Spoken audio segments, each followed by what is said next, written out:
This is a football podcast, man. Meat, football, good.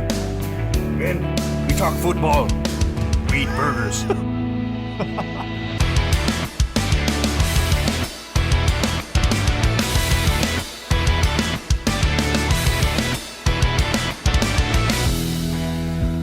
Welcome back, one and all, to Scramble Drill. I have returned. It's the return of the what's the correct? King. The prodigal son has returned. There we go. After my many travels. What happened is we hired you back. Yes. We made Josh go through an application process. The new and contract is very cushy. And it greatly favors Landon and myself. Highly favorable to us. We had some extenuating circumstances in these parts, and, I could not attend. But we're back. It's now post-Christmas. We have gotten fat and happy on all the turkey and the ham and whatever it is you eat over there in South Carolina. Dude, I was getting in the car and, reached down to, get something. And normally it's not a problem, but I'd eaten twice that day, huge meals. I couldn't reach the floorboards in my truck. I'm like, oh, my God. Ben, just need the ice scraper. Well, normally it's fine, but I two meals. I'm like, No, I totally get that. You lean down, you're like, wait a minute. You start your vision gets just a tiny bit foggy. You're like, you can feel your head getting red, face getting red in the process. Breathing is slightly more difficult than it was 15 seconds ago. Yeah, no, may or may not throw up. Let's see here. How do you feel about all these games? I feel like there has been an NFL game every 2 days for the past 3 weeks. Maybe it's the holidays, but I don't know. I had mixed feelings. I like having Christmas Day games, especially on a Wednesday. It spaces us out, gives me something to see every day, which is great. I was really annoyed for most of the Steelers game right up until the very end. I am starting Travis Kelce in the Mully Championship, and he had one last ride in him. It was glorious. I was screaming at the TV when he scored that touchdown. But, man, I texted you Sunday and said, I think I'm faster than Travis Kelce at this point in life. The funny part of that was, separated as we are by several hours worth of driving, Haley and I were sitting on the couch watching the game at the same time, and I had turned to her and said, I think I could run faster than Travis Kelce right now. 2 seconds later, I get the text from Ben. I'm better at football. I'm not saying I could run the same routes, have the same football IQ, but I'm talking straight line speed. I could outrun this man right now. He's definitely long in the tooth, slower. I don't know. He's starting to get into the phase of his career, which is, I think, just what we'll affectionately call the old man tight end. Twilight years. He looks a lot like my man had one final 20-point game in him, and that's all we needed. He did. He pulled through when it mattered most. If you win a championship, it's not going to be his fault. Are you going to win any championships this year, Josh? Man, so listen, I am in 3 championship matchups. That was not intended to be a slight. I was curious. No, it's a rough year around here because I am doing incredibly well in the redraft leagues that I'm in. I'm in 2 best ball championships, and I'm in my work league championship, which I guess you can count the work league as it's not quite the same as other championships because, it's a work league. It's not everybody's actually I don't count that because you sent us a text, our group chat with Landon, asking, I believe it was Bucky Irving versus Chase Brown. Yes. And I think my response was, both of those guys don't start for you? They do not. That team is amazing. I drafted Brian Thomas, Chase Brown. So they're off the rip. You have great players that were later round picks. And then I picked up Bucky Irving in week 2 before he was good, mind you. I just was I hate Rachaad White. I'm going to pick up Bucky Irving. And it was a great pickup. And so now sitting on my bench any given week is one of Brian Thomas, DJ Moore, Bucky Irving has been on the bench every single week. He's not seen the lineup yet. I mean, it's been great. I have hit a stride there where Chase Brown is like one of the, I don't know, he's RB5 or better every single week. You've got Bijan, you've got Achane in there. Bucky Irving's chilling on the bench, cheering the team on, and Brian Thomas coming on now with Mac Jones. It's great. That team is dominant. It's so much fun. Yeah, I made the Mully Championship. I'm in another championship that I don't really care about the league. And then I'm in one redraft championship with like some buddies from school. And my team's kind of similar. I didn't plan on doing it, but it's just kind of how the cards fell. I basically went no wide receiver. It was like heavy RB. I got Bijan Gibbs round 1 and 2. Josh Allen was like my round 3 pick. And then I basically just punted at receiver and took shots on rookies. And the rookies I took shots on were Malik Neighbors and Brian Thomas Jr. So it paid out. That will do it beautifully for me. I got Bucky Irving off waivers, and Zach Charbonnet I got him off waivers. So I'm rolling out Malik Neighbors, Brian Thomas Jr. as my wide receiver 1 and 2, and then Bucky Irving, Zach Charbonnet, Bijan Robinson, Jahmyr Gibbs in the championship. You love to see it. He did play Lamar Jackson, which stings, but he also played Joe Mixon, which does not sting. So here's a tip for everybody, for everybody listening. This one's for free. If you're approaching a redraft leagues, take an enormous amount of running backs. Go early and often running backs, and then just take value shots on receivers later in the draft. You're going to do good. The inverse is true in Dynasty. In Dynasty, take receivers early, just wait for the old running backs and string things along, and then draft your running backs and rookie drafts in the future. But like in a redraft league, dude, if you go a running back with your first 3 picks, and then like you start taking receivers in rounds 4, 5, and 6, or tight end or whatever, what have you, goodness gracious, you're going to run the league. And if, God forbid, you hit on a late round running back like I happen to do in this one league with Chase Brown, you are going to kill people. It's going to be dangerous. It worked out beautifully because I did that. I mean, Bijan and Gibbs, everybody knew they were going to be good. I didn't expect Gibbs to be the RB3, so I'm happy about that. But Bijan Gibbs, 2 top 5 running backs, and then I got the QB2, which is Josh Allen, and then just nailed every rookie that I got. Like I got the top 3 rookies that were drafted this year. Is for fantasy is Bucky Irving, Brian Thomas, and Malik Neighbors. That's going to win you a league, that's right there, or or at least get you to the championship, which it did. So I'm excited. I'm proud of myself for that one, and I'm just really hoping I win Mully. That's I don't care if I win this league. I just want to win Mully. I envy that. Yeah, the problem with you doing well what you don't in these envy, redraft leagues, go ahead. I didn't get the chance to win any of the leagues that matter. I'm crushing all these leagues I don't care about, and I'm not doing anything in the leagues that I do care about. Yeah, you took one of the most brutal losses I've ever seen in log. That's why you weren't here. Is you were a broken man for about a week and a half there. Had nothing to do with the fact my wife was in the hospital, but yes, it was because I couldn't show my face. Golly. I mean, it's every year. At this, like, I lost by less than a point in a 2-week championship in the Granddaddy the Mall last year. I lost by less than a point in the semifinals this year, and I lost by like 1.2 points last year in log to you.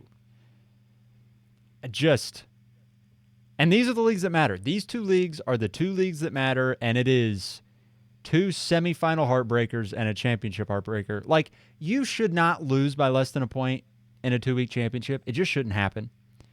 I mean, I get it, and I don't know. I don't even know what to say. It's the worst. The only thing I'll say this: if I win Mully this year, which I'm not counting on it, that's the only good part about not making the Mully in championship. Especially, at least on my end, I am freaking stressed for the next 5 days. Like my blood pressure. remember. I can't go to the hospital right now because like they will put me on fluids, heart medicine, like everything. They're like, what is wrong with this guy? Like something's seriously wrong. It's stressful. But if I somehow can miraculously win this, I will see that you have worse fantasy luck than I do. But until that happens, because you can do something that you can say something that I can't, and your name is on the Mully Trophy and mine is not, and that bothers me. Yeah, it was a while back now, but yeah, But I it's do still on there. have. I do. I'm staring up at a Granddaddy the Mall trophy, and yeah, there's only a few want guys that have been able to say that, which I is want it nice. bad. Let's be honest. I think you're gonna. No, I think this is the year. I think. Shh. I'm knocking on all of the wood right now. No, do not say that until it is done. Oh, wait. All right. Well, we have buried the lead. This is a top 24 and change Dynasty wide receivers ranking show. It is finally time to break down how we feel about wide receivers in Dynasty, because now that we've got the season pretty much done and a lot of players have performed, things have shaken up. Now we get to like dive into the backbone of your Dynasty teams, which is, let's be honest, it's the wide receivers. Running backs can come and go. They'll fluctuate a ton. Again, if you don't have Bijan or Gibbs, and maybe Brees and A-Chain too. I'll say Brees and A-Chain, put them in there There too. we go. But if you don't, yeah, you're welcome. I'll throw you a bone. But if you don't have definitely Bijan and Gibbs or Brees and A-Chain, I mean, I don't count on them past like you're just I don't stringing have a things running along. back past. Yeah. You're just, I mean, you're drafting Ashton Genty, or you're just like, who's a productive old guy that I can go get? I'll go ahead and put things I'll go together. ahead and put Ashton Genty there because outside of an injury or something crazy happening, he's going to be a top 5 Dynasty running back. Running backs are now to the point where you could make a very, very sound argument that Saquon Barkley needs to be the RB5 in Dynasty, and he's about to be 28 years old. Yeah. It's all, like contracts. Running backs are contracts gross. the only thing that matter. Contracts the only thing that matter. If you can guarantee me 2 years with a running back, that's what I want. Guarantee me 2 years. And Saquon you could say RB5 now, and not many people argue with you. This time next year, he might be RB15 in Dynasty. I mean, it could go anywhere. I mean, look at what happened with Christian McCaffrey. He was the RB. He was your RB5 in Dynasty coming into this season. I think you were actually. I was the one holding you back because I was like trying to put Jonathan Taylor over him, and now most people probably wouldn't even have him in their top 15. No, probably not. And that same thing could happen to Saquon next year. I mean, running backs are gross. I don't want all it that to say. but it could.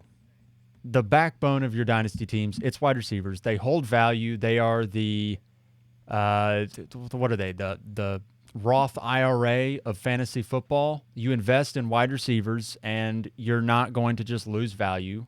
They're going to maintain value and be something you could build upon for the future for your Dynasty teams. Exactly.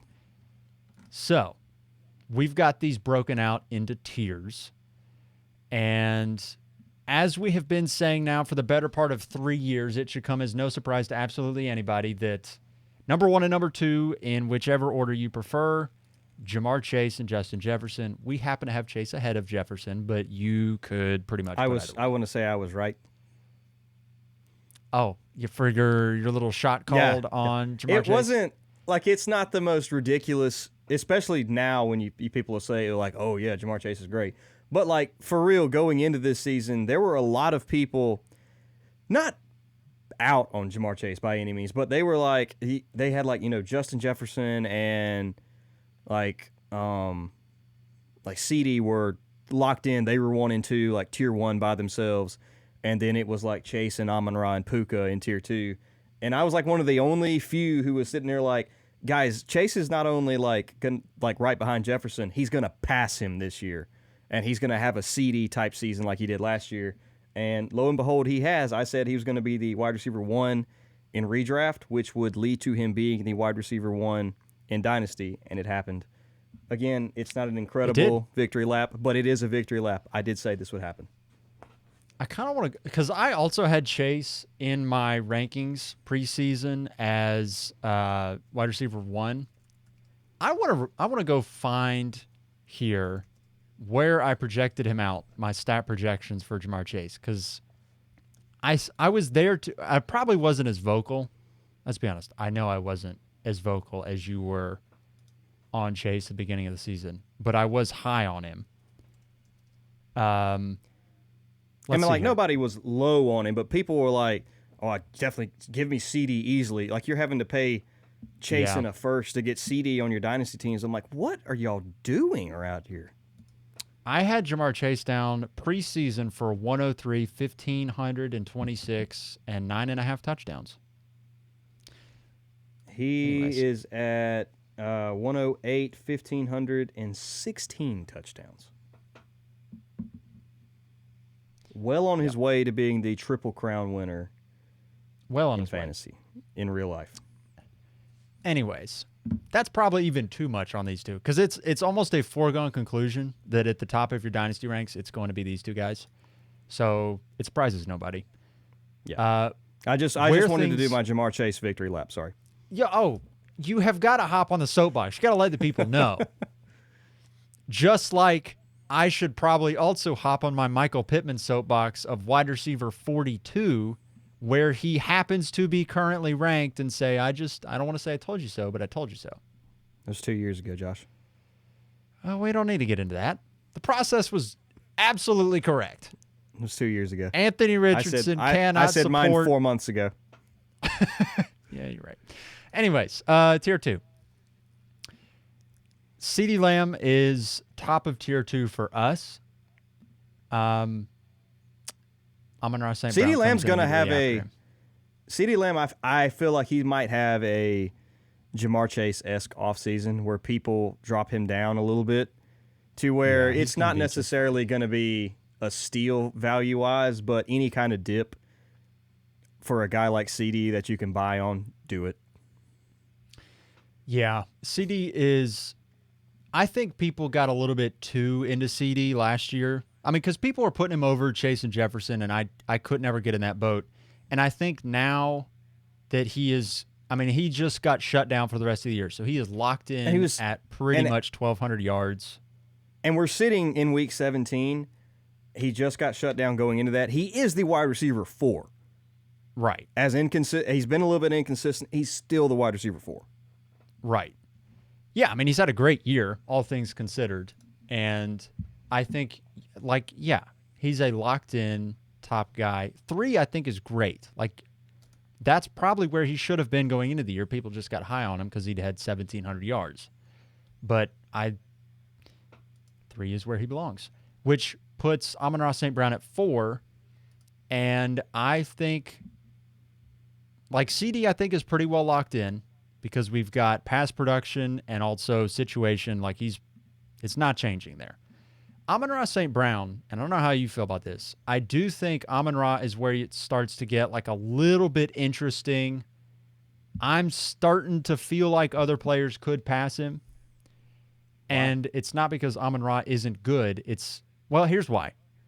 Because the offense does not depend on him every single week. You'll have weeks where he takes a week off. And that's not to say his counting stats aren't good. He's still a top 5 wide receiver. But it's that offense is great. He's not, I don't know. There's talented players that I think are dependent upon more to produce. I don't know. I don't want to spoil it, but he is a key to that offense. He is the wide receiver 3 as it sits right now. And I mean, you want to talk about past production and current production. You could honestly, you might could argue him ahead of CD, and I don't think I'd give you that much pushback. I mean, I'm very high on Amon-Ra St. Brown.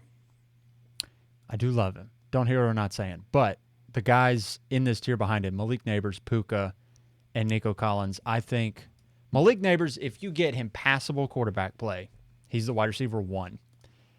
And Puka Nacua... It's got to happen for me, though. I have to see it before I'd be willing to put him over Amon-Ra. The same kind of thing happened this offseason, when Marvin Harrison Jr. went to the Cardinals, as people were wanting to put him as high as wide receiver 4. Some people wanted to put him over Jamar Chase even. with just hypotheticals like, oh, he's with a good quarterback, he's with Kyler Murray, all these things, and it just didn't happen. Versus, I know exactly what I'm getting with Amon-Ra St. Brown. He's 25 and he's got the contract. That is true. I think in terms of just pure like trade value, you're going to have arguments for Neighbors above Amon-Ra. You're probably going to have arguments for Neighbors. I have seen this from sources that I don't find ludicrous that Malik Neighbors, in terms of trade value in Dynasty, is third. And so I think there's going to be like a narrative shift where we start bumping him up because of the kind of crazy production despite the situation. Garrett Wilson, right? Garrett Wilson was, I mean, we all saw him be elite with terrible quarterback play, and Malik Neighbors has been like far better than Garrett Wilson was with equally terrible quarterback play. So it's kind of the Garrett Wilson 10x'd kind of thing where you just need halfway decent quarterback play and you can see like, oh yeah, this guy is ridiculous. That's all I'll say. I mean, yeah, talent-wise, he's up there with Jamar Chase as far as pure talent, and then the target share is ridiculous. So, yeah, no, I guess it's the same situation. Like, don't hear what I'm not saying. He's absolutely that guy. He absolutely deserves the accolades. You could argue him above the rest of them, and it's very logical, I guess. I just want, for now, the known commodity versus the unknown, because Garrett Wilson, and don't hear what I'm not saying, I think he's better than Garrett Wilson was at this point in his career, and he's better than Garrett Wilson is right now. But we had the same hypothetical arguments with Garrett Wilson. Oh, as soon as he gets a quarterback, it's over. And we're still having that same argument with Garrett Wilson 2 years later versus Amon-Ra is a top 3 receiver right now. Yes. The final two guys in the tier, Puka and Nico Collins. We have been Studs. very in on Nico. Yes, they're studs. Studs. We've been very in on Nico from kind of the jump this season in terms of he is a stud. He's locked into a great quarterback, great situation. Puka is really interesting because he also has the quarterback now, but in the future you kind of have to factor in maybe a potential dip if Matthew Stafford isn't the guy, but there's still Sean McVay, so it's like, it's probably not going to be that big of a dip. But here's the thing honest, with Puka. I had Puka over Neighbors when I turned in like my personal rankings for this list. Oh, geez. Okay. When we like Puka. I'm not saying like, yeah, I'm saying I agree with you. Like, Puka's that good. I mean, Puka's great. I told you before we hit record that the PFF proprietary stat, yards per route run. You love this stat. This is a great stat because it is it's basically what it says. How many yards do you get for every single route that you run? Meaning, the higher the number, the more efficient you are and more dependent upon in your offense. He is at 3.49. And to give that some context, Justin Jefferson is 2.65. He's a full yard ahead of Justin Jefferson. That's insane. Almost a full yard. Yeah, almost a full yard. It's ridiculous. He's incredible. Puka Nacua is incredible. I was late to the party on Puka, and it's a shame because I could have gotten him so many places, and I didn't. Yeah. I think it's just it's somewhat the narrative thing with him. And I think narrative has a lot to do with how these players get valued. The narrative coming into the season was, yeah, he went for 1,400 yards, but Cooper Kupp is healthy. Matthew Stafford's getting older, yada, yada, yada. And not only is he the clear wide receiver one in the offense, it's like not all that close. Like Cooper Kupp is kind of just an ancillary piece because Puka is the entire the past month, Kupp has kind of gone away. Yeah. Puka Nacua has made Cooper Kupp irrelevant, which is incredible. Yeah. All that to say, I feel like tier one is obviously the untouchables. tier 2 is basically untouchable too. We've spent a long time talking in this episode already about players that you can't trade for them. Right. You can't. That trade is the for thing too. You can't get these guys. I mean, I have seen it happen, but you just can't get them. In any self-respecting dynasty league, you're not going to be able to get these guys. Top of tier 3. These are the guys that warrant a lot of conversation. Is tier 3 in my opinion. Yes. Top of tier 3 for me is another guy that you just can't get in dynasty. I don't know if everybody's there. I'm there. Brian Thomas Jr. is top of tier 3 for me. And I am ridiculously bullish on his potential. You've got the numbers in here, so I'll just let you hop on a soapbox here for a second. But yeah, I mean, he's got 112 targets as a rookie, and you had texted me this a few days ago actually, and I'm right there with you. 22% target share, 112 targets as a rookie. I think he's is he the wide receiver 6 on the season? Yes, he is the wide receiver 6. I mean, look at the past years. If Marvin Harrison Jr. was the wide receiver 6 on the year, where do you think we would have him in Dynasty? 1. Probably tier 1. He would be neck and neck with Jamar friggin' Chase right now if he was the wide receiver 6. And Brian Thomas Jr. is not there, which I don't really know what to read into that, honestly. That's just how good the guy's been. The only, I guess, knock that I will say before I pass it back to you for him is he's only, and it sounds only, 22% target share is phenomenal, chef's kiss for a rookie wide receiver. But there have been a ton of injuries on the Jaguars. He hasn't really had any target competition for like the past 6 weeks with Evan Ingram being out, Gabe Davis being out, Christian Kirk being out. So it's kind of him and nobody else. So I will put that little knock in there. I would like to see a more consistent, dominant target volume, but he was really good before those guys were hurt anyway. So there's that. And they probably do bring in another target in the offseason. Even with that being said, he's the clear alpha wide receiver 1 in the offense. No questions about it. The counter to his 22% target share note, which is well taken, is going back over to that yards per route run stat. He is 6th in the NFL at 2.36. And the other thing that I have noticed about Brian Thomas... He's very efficient. Incredibly efficient with his targets. The other thing I've noticed is he is a home run hitter type of player. And this is just like a perception I've had of him. And so I wanted to click over here and see, like, is he actually kind of how I view him as? He's sort of like how Odell Beckham was a few years ago, where he's the sort of guy you give him a slant, he'll take it to the house. He is currently 4th in the NFL in yak. So I believe it. I mean, he has a 60-yard touchdown every other week. Yes.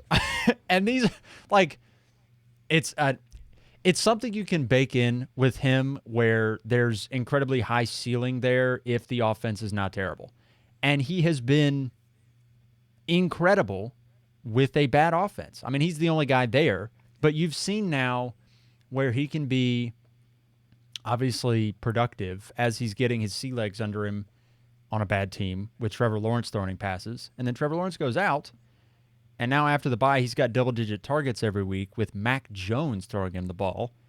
And he's now the wide receiver 6 in fantasy football. And the thing that he did in college was score touchdowns, and that's something that now he does in the NFL as well. He's got 9. So I think he's the sort of player that once they hire a new coach, Trevor Lawrence is a fine NFL quarterback. Like, he's not obviously a world beater, but he's good. He's a good NFL quarterback, and Brian Thomas is going to be his wide receiver 1 for the foreseeable future. So that's very exciting, and I love seeing rookies prove themselves to this extent. And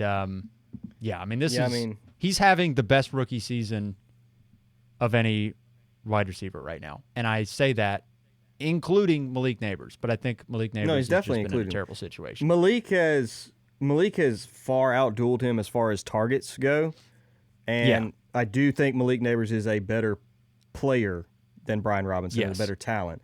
But Brian Thomas is in the better situation, and he is ridiculously talented. And I will say he was better. The end of his season is kind of reminding me of another elite receiver that we've already mentioned. Mr. Amon-Ra St. Brown. Amon-Ra St. Brown. The last month, he has not had less than 10 targets.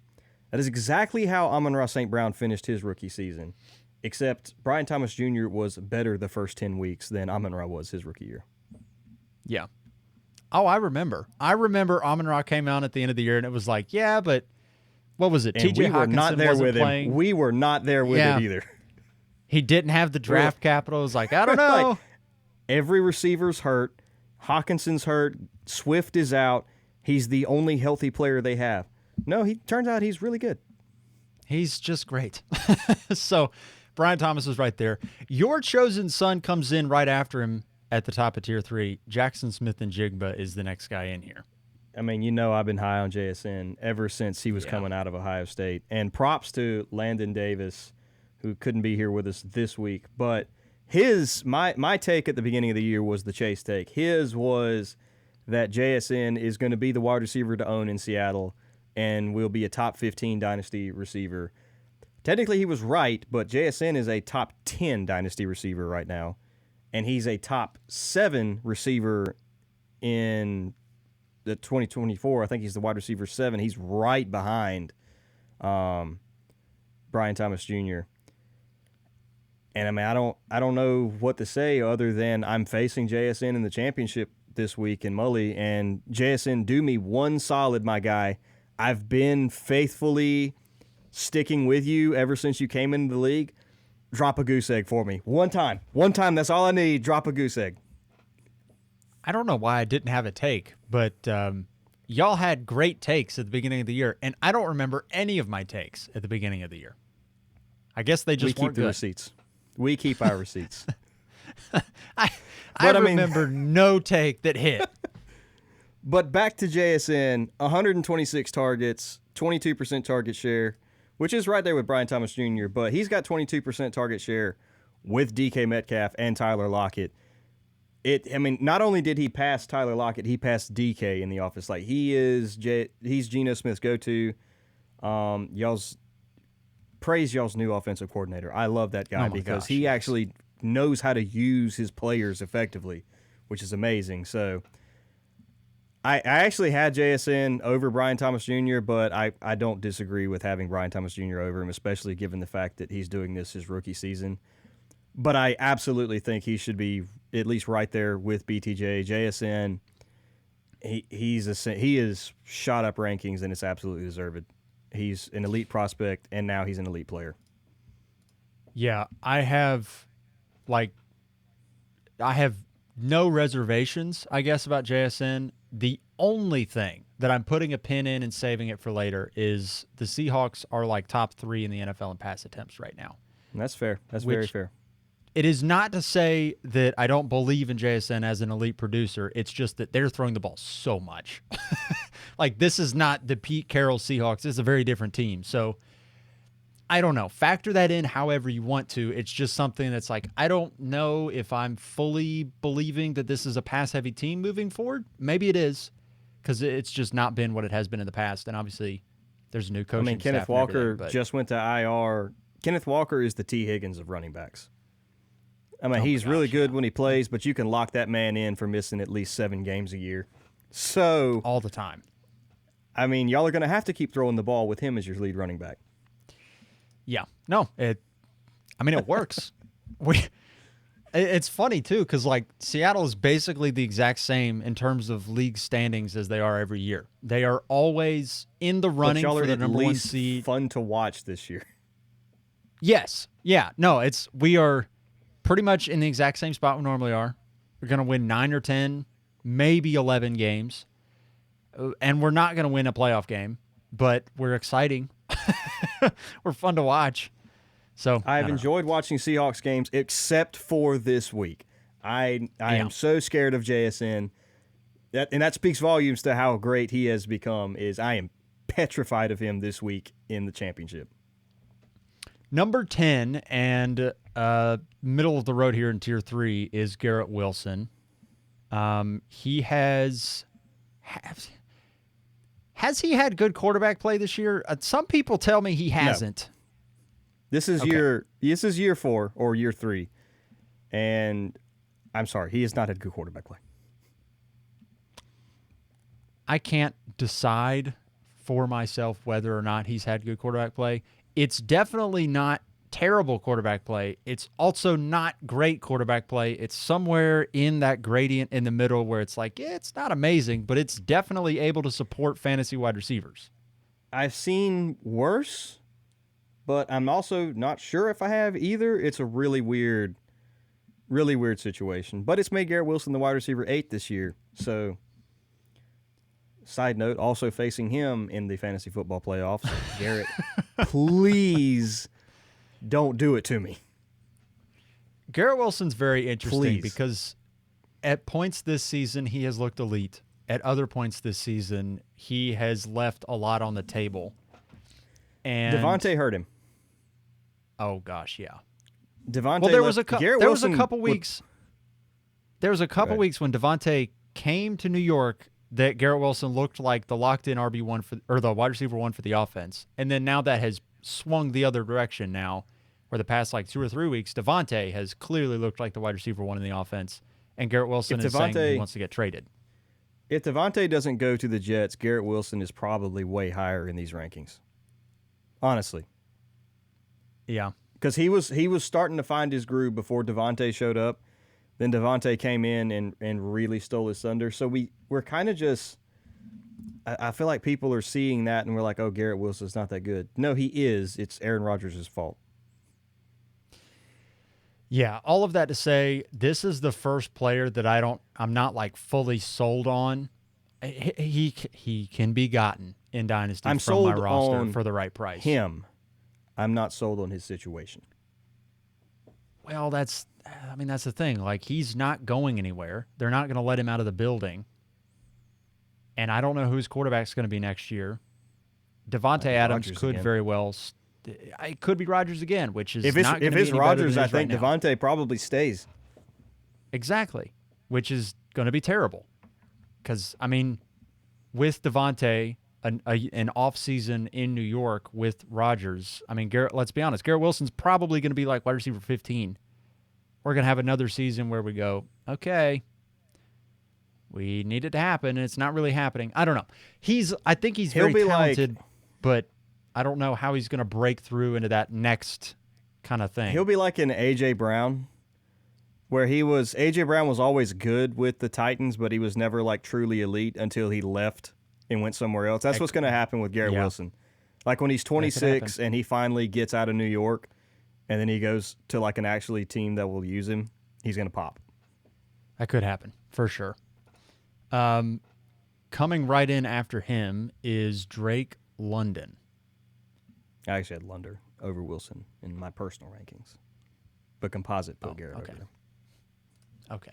All right. Well, I just wanted to throw that out there. It surprises I am also absolutely a nobody. Falcon fan.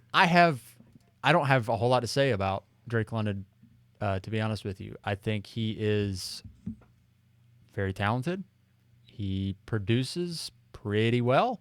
I don't think he is top of the line elite, but he's very, very solid. And I could see him breaking into that tier 2 potentially, but it's I don't know. The only reason he's not higher on these rankings is because Kirk Cousins has been horrendous for the past 6 weeks. But before Kirk Cousins dipped off the face of the planet, Drake London was like the wide receiver 3 or 4 in fantasy. So, he was. And I know who his quarterback's going to be next year. It was the quietest It was wide a quiet receiver 3 or 4 stretch ever.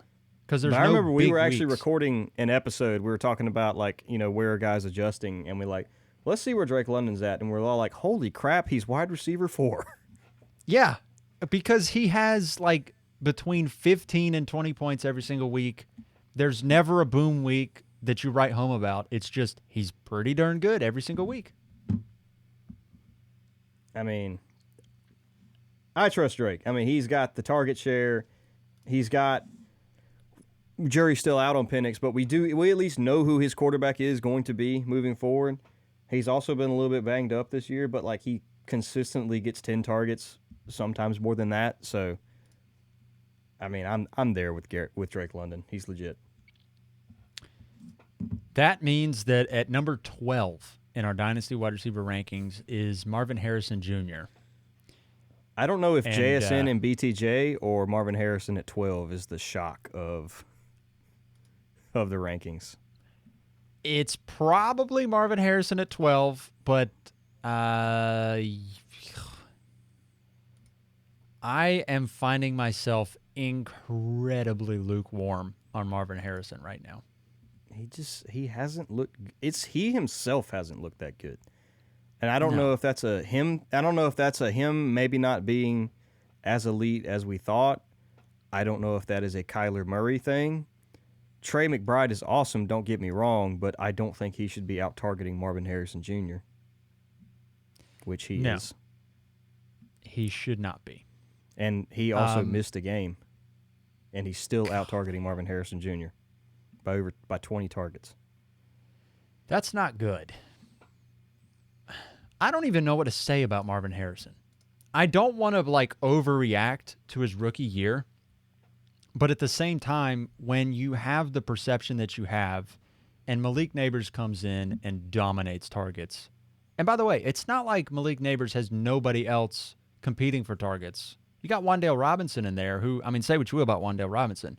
He's not amazing, but he's like a solid NFL wide receiver. He was getting 12 targets a game for a little stretch there. Yeah, not half bad himself. And, it's not great outside of that, but there are other players there. And then you've got Brian Wan'Dale Thomas. Robinson has more double-digit target games than Marvin Harrison Jr. does. That's Would you like to know how many Marvin has? Double-digit, 0. I'm sure he has none. 2. He has 2 games over 10 targets. He just doesn't demand targets, which, to be fair, he was find good very in both weird. of those games. He had 17 points in both games. He got over 10 targets. Oh, well, that's good. He has shown the ability to score touchdowns. He scores, which is good. He just does not earn targets. That is the thing that terrifies me about him, is he is not earning targets.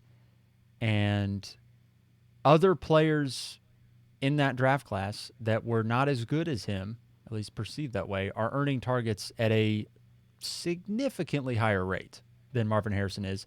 And by the way, Marvin Harrison's got the best quarterback of all of them, and he's still not producing. So it's a weird situation. This is why everyone was so high on him, is he went to the quote-unquote perfect situation. He went an established quarterback with the wide receiver 1 role open, wide open. There were no other receivers essentially on the team outside of Trey McBride, who's a tight end. And granted, Kyler Murray hasn't looked very good. I'll give him that. But look at freaking Malik Neighbors' quarterback play. You mean to tell me, put Malik Neighbors with Kyler Murray, see what happens? Yeah, he would be very good. I mean, Malik Neighbors is getting 11 targets a game with Drew Lock, Tommy DeVito, and Daniel Jones. It's a big yikes. I didn't put the number in there. I mean, it's still, the market share numbers are still fine with Marvin. He had 21% target share. He's got 100 targets on the year. Trey McBride is 120 for reference, 26% target share for him. They aren't throwing the ball as much as I thought they would. I'll say that too. But so I guess market share number-wise, it's still fine for 21%. It's just not what I was expecting from the team or himself. And yeah, I mean, I still like him. Don't get me wrong. I'm not selling him. I'm trying to buy the dip, I guess, if I can at all. At wide receiver 12, when he was the wide receiver 4 or 5 to start the season. I mean, I think you buy the dip, but it's concerning. I'll say that. There probably will be a dip where you can buy him, but at the same time, it might be the sort of thing where in the offseason people are like, yeah, it's still Marvin Harrison. I'm not giving any discounts, and we're just going to run it back and see what happens, that's where it's not fun, is there's a dip in value and you still can't buy him, which is gross. Yeah. Well, I mean, think of what happened with JSN this year. People were out on JSN after a bad rookie season, and now he's wide receiver 8. He's got over 1,000 yards receiving, and he's absolutely dominating. It could very well happen, and Marvin Harrison has the pedigree coming in where you would expect it's going to happen. It's just it's not been as good comparatively this year.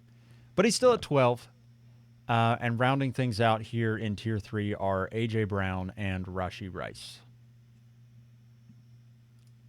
I don't think there's a ton to say on them. A.J. Brown, we know exactly what he is. He's definitely the oldest guy in this group for sure, but, I mean, I'm not worried about him. I know you're not worried about him. No. I mean, he's, 27, so he's got... He's probably got... Would you be surprised if I would say 4 more years of I wouldn't be elite production? surprised. I mean, I would lock in a minimum of 2 more... 2 to 3 elite years for sure. Plus, he's going to be fine after that too. So, I mean, he's the perfect. If you play Dynasty in a 3-year window, AJ Brown's your guy. Yeah. That's your buy candidate is AJ Brown. And Rashee Rice is Patrick Mahomes' wide receiver 1. So, need I say a whole lot else? He is there? only here because he got hurt, and he's probably going to face some sort of suspension. If the suspension wasn't there, honestly, I'd have him potentially higher than this. Yeah. I mean, I told you before we hit record, we were trying to figure out what you do with Rashee Rice. There's a very good chance he could be in Tier 2 this time next year. But Tier 3, it's a safe. We know he's good. He produces well. He's got an elite quarterback. He's not going to drop below this, so we'll just slot him in here at Tier 3. And if he grows in value, which he probably will, good, great. Yeah. No, I'm right there with you. That leads us into Tier 4. And your guy, T. Higgins. There he is. Kicks us off in Tier 4.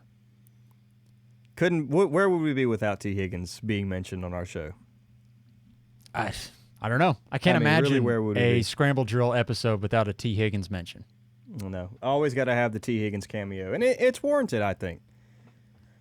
We were looking through this and making it, and I still think this is where he should be. The injury is the only thing that ever worries you with him, but again, look at when he plays this year. He's getting 9 targets a game as the wide receiver 2. He's averaging 17 points a game across the 10 games he's been healthy. And he's going to go get a bag in the offseason and be the wide receiver 1 for somebody. So he's 17 points per game as wide receiver 2 for a team. If he goes to the Patriots or somewhere like that, somebody is looking to build their offense around T. Higgins. That's what's going to happen in the offseason. Honestly, I think once he signs somewhere else, he very well could end up in Tier 3 of these rankings. Yeah. Especially if he goes to be Drake May's wide receiver 1. That's going to be That's what I'm hoping for. I'm pushing all my hope chips in T. Higgins go to the Patriots.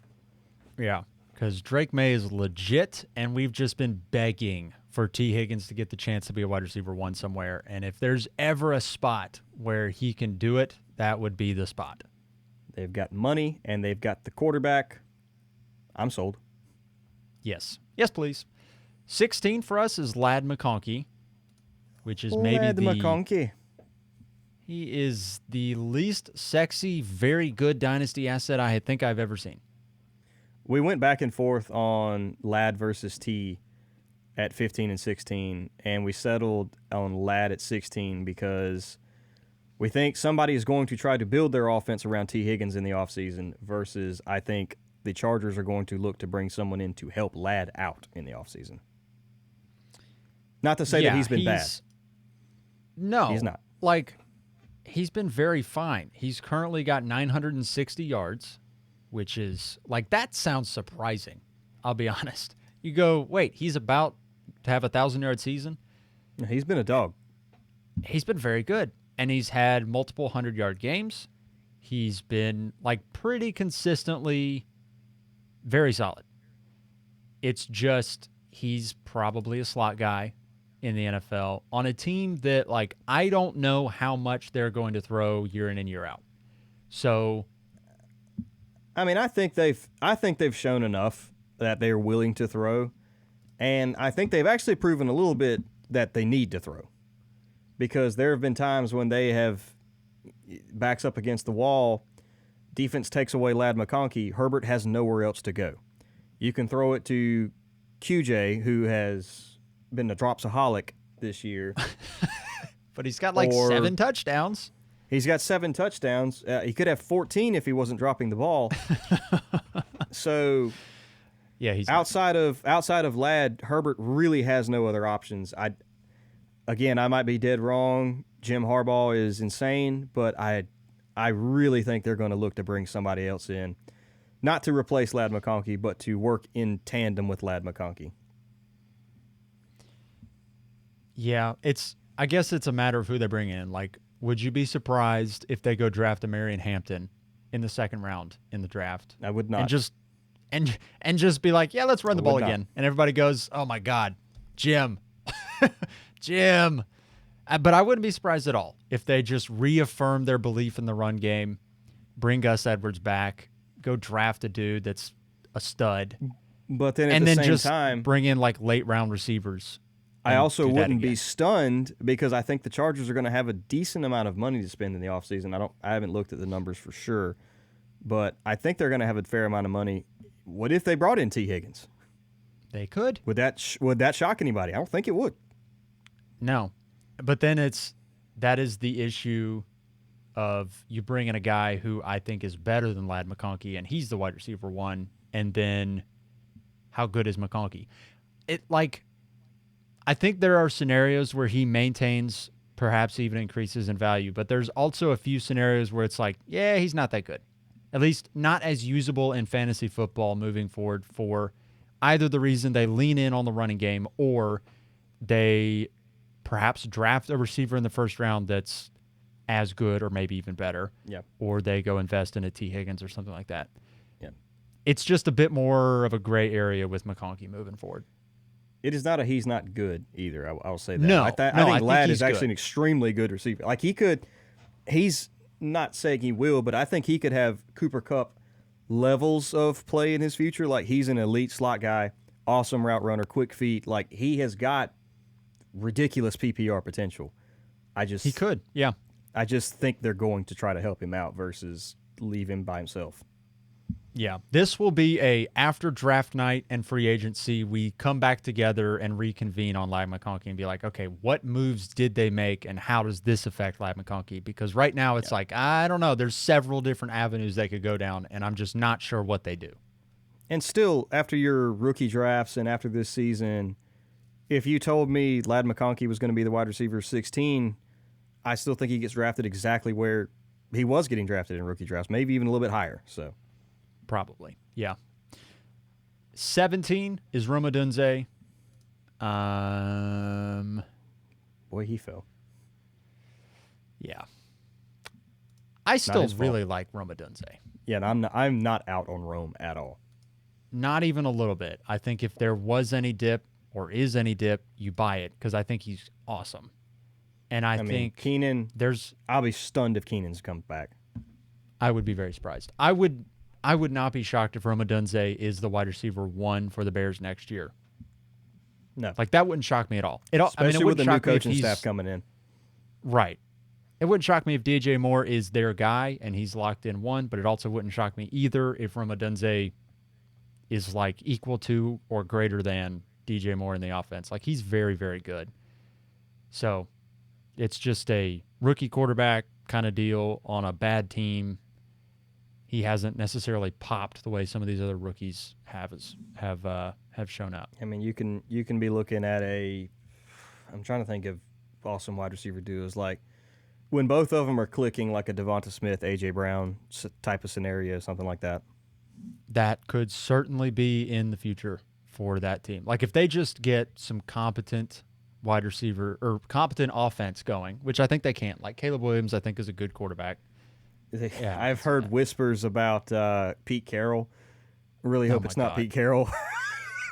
I really hope it's No. not Pete Carroll. They don't need an old school, old head coach.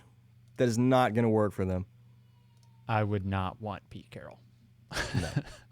This is coming from the Seahawks fan. I would not want Pete Carroll. No. That would not be fun. Speaking of Devonta Smith, he is our wide receiver 18 in the ranks. I'm mad at him. Just because I have him in Mully and he's sucked at the end of the year. Yeah, not really his fault, because the offense has been wildly run heavy, and he's the wide receiver 2 in a wildly run heavy offense. But he's still an elite receiver. So yeah, no, he's very good, and I think we know exactly what he is. There are absolutely 0 NFL teams who would not want him as their wide receiver 2. Yes. 19, Zay Flowers. Didn't think I'd be saying that. No, I don't love the Zay Flowers experience, like, at all. And I would not personally invest in him on my Dynasty No, he would teams. be. I'm trying to trade him away if I've got him.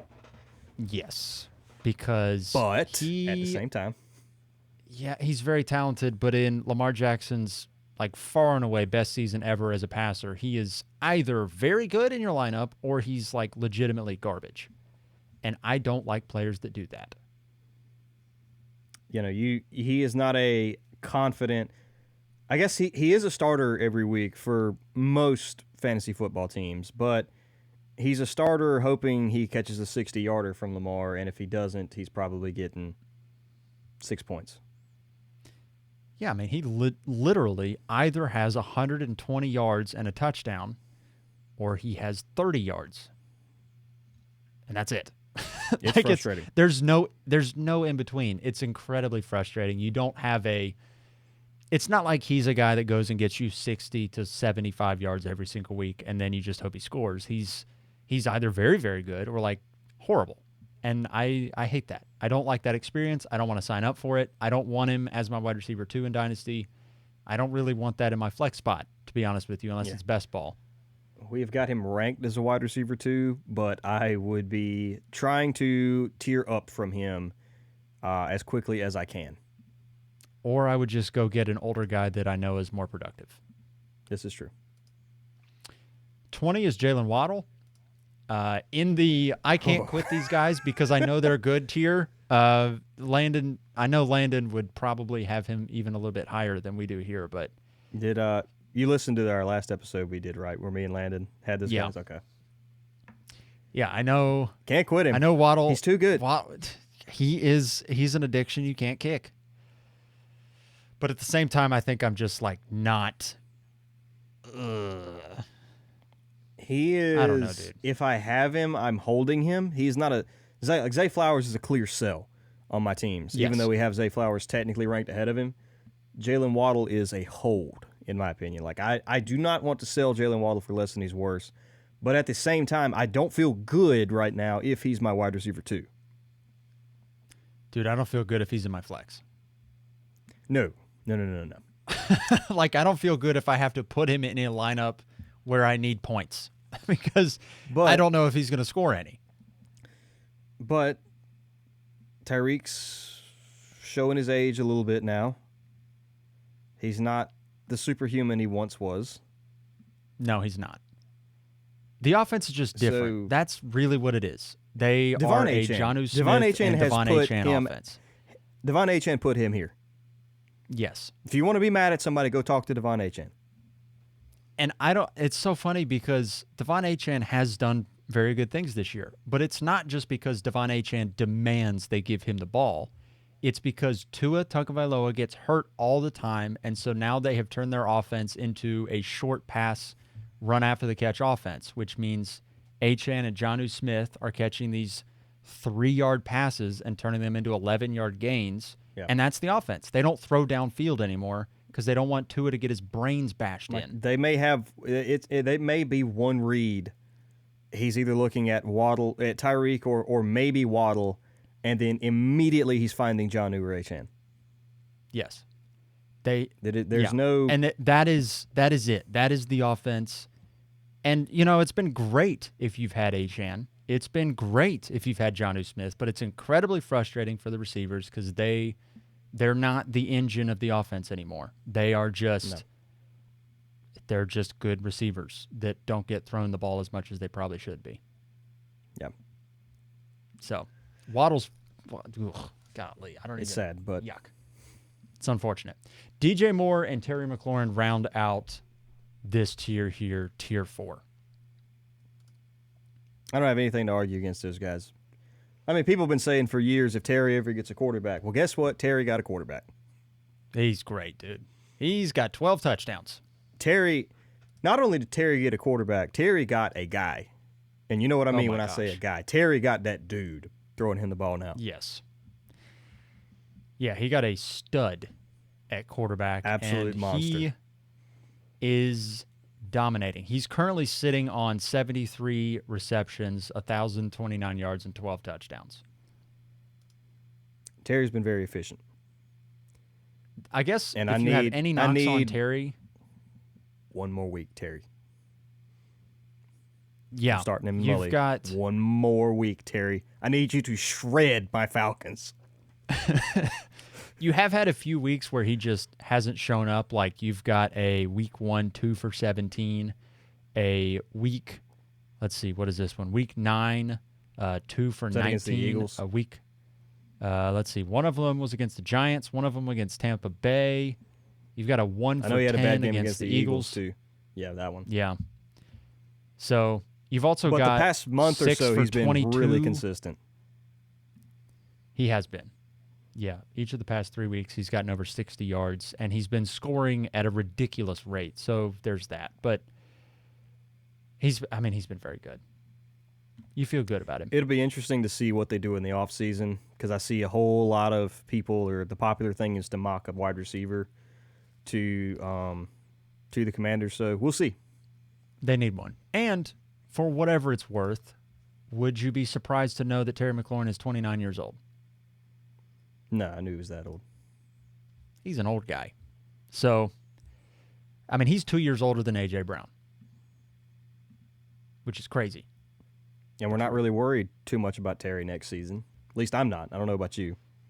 No, I tend to project players that are good to be good until their age 31 season, and then that's probably like the last time that I think they'll be real good. So that's his age 30 season next year. I would give him another year or two. I mean, But then it also depends on who they bring in. Yeah, he's looked like he's had the juice to me, so I'm not incredibly worried. Yeah, I wouldn't be super duper worried about him. DJ Moore, nothing to say. He's good, good player. Tier 5 we put. All of those guys are basically wide receiver 23. We just couldn't decide who. Yeah, the names are George Pickens, Tyreek Hill, Brandon Ayuk, DK Metcalf, and Jordan Addison. They are all the same player. This is wide receiver 23 is those 5 guys. Whichever one you prefer, put him at wide receiver 23. Yeah, and you could make arguments for any of them, and I don't care because I think they're all the same. Yeah, I have zero preferences here. Yeah, no, I sat there and like maybe I would say nope. I'm not going to say any names. One of those 5 guys, they are literally equal. It's the Spider-Man meme. That is the tier. That guy. Yeah. Terry is the cutoff after that. Yeah. That is the wide receivers ranking. I love talking about wide receivers because you always get this is really where you build your dynasty teams. This is how you build winning teams as you hit on receivers. Well, what's crazy is like I'm looking at the top 7 wide receivers, and there's really not much to say about them because that's the top 7 receivers. They're elite. They're untouchable, basically. There's that. But after 7, there's a whole lot of conversation. There's so many guys that are really good. But when you're looking at running backs, after running back 7, I mean, how many? A few times this year we've said there's about 20 guys that are a top 15 running back. Yeah. And once you add in the rookies when they come in, I mean, it's just going to be like, I don't know, that guy. It's no fun. Like I only have convictions about 5 or 6 running backs. Yeah. And then after that, like I don't. It's bad to say that, but I don't care about James Cook. He's No. probably running back 9 or 10. I don't care about James Cook. I'm sorry. Yeah. See, and this is where running back dynasty rankings are so tough because age plays a huge factor. But really, Contract. yeah, it's contract. So like a 23-year-old with 1 year left on his deal is less valuable than a 25-year-old with 3 years left on his deal. Yeah. And we'll get into it when we do talk about running backs, but like I'm still comfortable with Breece Hall, but like technically Breece Hall's only got 1 more year on his deal. So that's something you got to think about. And you've got like Saquon who might break the rushing record, and he's got 2 years left on his deal, and he's clearly still good. So, and injuries are such a thing where like Rashee Rice tore his ACL in week 3, and he is currently the wide receiver 14 in Dynasty. But, you know, if that were the same case with a running back, I don't know that I mean, we if could say the same for him. Kenneth Walker tore his ACL in week 3, I mean, he's going to be running back 16 in these rankings or something like that. So maybe not that bad, but really. He would be further down. Yeah. Yeah. So, yeah, running backs are gross. Anyway, receivers. Running backs are getting like tight ends. Yeah, Either have an elite one or don't have one. Yeah, running backs, yeah. If you don't have Brock Bowers, you don't have anyone. Trey McBride. Okay, yes. Trey McBride. I do like Trey McBride. That was my shot. There we go. I found my shot that I called. I liked Trey McBride more than Sam Laporta. There was the What's thing. crazy is you liked Trey McBride more than Sam Laporta. I was the opposite. And now it almost feels like it's flip-flopped. I love Trey McBride way more than you do. I mean, I have not changed my opinion on Trey McBride. He was my tight end 2 prior to the season, and he's still my tight end 2. It's just that Brock Bowers is really good, and so I just keep talking about Brock Bowers. Let us not forget that Trey McBride has out-targeted a quote-unquote generational receiver by more than 20 targets, and he's missed a game. Yep. No, he's great. That's crazy. I need that man That's to insane. score a touchdown. I would love for him It's to not score going to happen. once. Just get. How is Trey it McBride possible? scoring a receiving touchdown would break canon. How is it possible that he is so good, so integral to the offense, and just does not score? That's called a Kyler Murray problem. Golly. They even talk about it in press conferences. They're like, we need to get this man in the end zone, and they can't. Kyler tweeted like, McBride score and lock it in. No, he's not, Kyler. No, He he's had not. 3 targets Kyler. after Kyler sent that. Trey, He had his worst game of the season after Kyler tweeted that. he did. He has never had bad games, but he had one against the Panthers. Like he has 4 career touchdowns in 3 seasons. I mean, it's pretty much the Kyle Pitts career Kyler arc. throws more touchdowns to Greg Dortch than Trey McBride. He's going to have 1,000 yards and no touchdowns. That's Amari just crazy. DiMarcado. Oh, my gosh. Anyways. Heck, I think Trey Benson's got more receiving touchdowns than Trey McBride. Probably. Probably. Michael Wilson for sure does. It's crazy. I hate Michael Wilson. Every time I got Kyler Murray in a few leagues, I see touchdown Kyler Murray pass 2, and then like, okay, he did it. And they're like, oh, it's to freaking Michael Wilson. Yep. Friggin' Michael Wilson. That is the Trey McBride experience. Friggin' Michael Wilson. That's the quote of this episode. Lock it in. We talked about wide receiver dynasty rankings, but the quote of the episode is freaking Michael Wilson. On that massive disappointment, it is time to end. Thank you so much for everybody tuning into the episode. Rate and review us wherever you happen to be listening. Helps us out in the algorithms and all that fun jazz. Hope you all had a very Merry Christmas, celebrating with your families, and we'll see you all in the next episode.